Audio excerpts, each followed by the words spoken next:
She is a digital marketer. Please welcome Kimberly Mays to the stage. Let's go, Kimberly!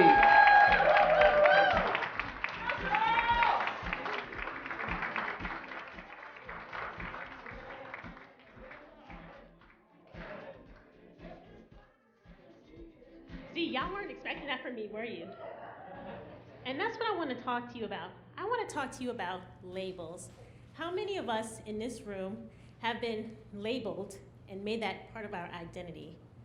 It reflects how we show up, right? So, okay, I see some participation. Awesome. Well, I'm going to talk to you about that today because based on those labels, I'm not supposed to be here. I'm not supposed to be standing on stage. I'm not supposed to be talking. I'm supposed to be the quiet girl. But life had other plans, and it's really surprising how life surprises you. So let me just take a breath, because I'm the quiet girl, and I'm going to tell you my story about how I accidentally became a speaker. Whew. So, in my childhood, I had everybody labeling me as the quiet girl. So imagine me as a little kid, all right? At family dinners or wherever they come to me, they're like, "Why are you so quiet? You're a quiet one, aren't you? You're a quiet one." Like I'm planning something, like it's the quiet ones you gotta watch out for. And I'm just like, oh my God, like, am I supposed to be in the corner like, mwahaha, like planning something? No.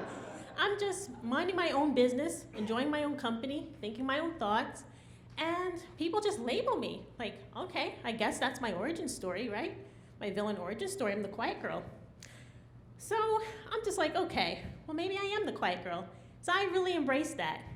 As a kid, I was the only child for about 9.5 years. So I had a lot of time to myself. So I liked Legos, I liked just playing around. I liked doing a whole bunch of things by myself. And I got to be my own best friend, and I was really comfortable with that. Until about junior high, when that stupid quiet label came up again. Oh my God, why are you so shy? Why are you not talking to other people? I'm just like, oh my God, can I just be? Can I just be myself? And it got to the point where people were judging my facial expressions, how much I talked, how much I didn't talk, and it just became overwhelming. And then when I entered the corporate world, it got even worse. I remember one time at a happy hour, some guy came to me, my coworker came to me and said, "Kim, you're so quiet. I don't know how to speak to you. I don't think you like anybody. I don't even know how to approach you." And I was like, well, I already know that I don't like you, but, you know? And so that's how I showed up in the world. I was defensive. I'm like, okay, these people are gonna judge me for being quiet, but that's who I am. I am the quiet girl, and if they don't like it, they can kick rocks.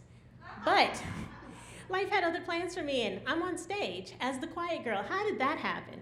Well, I'll tell you how it happened. In 2016, I started a web design business called Foolishly Creative because I'm a little bit foolish. And that was really okay. It went well. I said, I'm just going to get in, build a website, and get out. So my whole operation was this. You want a website? Great. What you want? I got you. So that's the New Yorker coming out of me because, I'm a little impatient. I didn't have time to do all the interpersonal stuff like, oh, let me get in touch with your feelings or let me know how you feel about a website. My sales coach was like, "Kim, you have to understand how they're feeling in the moment when you're selling them." I'm like, it's a website, come on. But, I had to relearn human interactions because I let that quiet label just stick on me so much.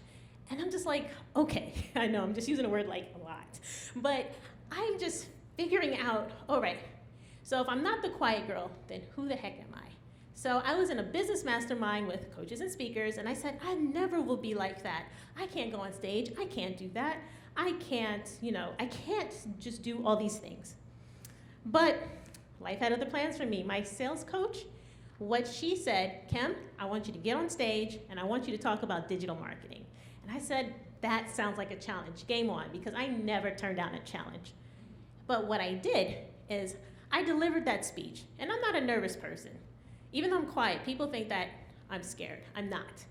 But I delivered that speech, and when I came off, people were shocked. They were like, "Oh my God, Kim, you did so good." And I was like, yay, that's great. And so I got re-energized, and I learned that being quiet is okay because you get to show up as your true, authentic self. And what I want to kind of impose upon you or tell you about today is 3 things you can do when you have a label forced on you. Number 1, change your environment.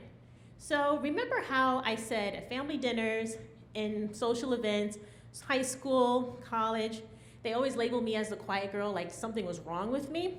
Well, I'm still the quiet girl and nothing's wrong with me. But what I did is I changed my environment so that what I was acceptable in that space. So no longer did I put myself in a space where quietness wasn't acceptable, because guess what? Those folks aren't on stage today, but I am, right? And second of all, I want you to really understand your strengths and play to it.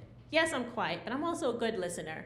I'm also looking at everybody and listening to their stories, and I have been impacted tremendously today. So there is power in just having 2 ears and 1 mouth. So I embrace it, I own it. And then my third point, and I know that I talk fast because I'm a New Yorker, so forgive me for that, but my third point is you want to take those labels and you want to flip it. So when they said, hey, it's the quiet ones you got to watch out for, they're absolutely right. So that was me, Kimberly Inez Mays, the quiet girl, and it's been a pleasure speaking with you today.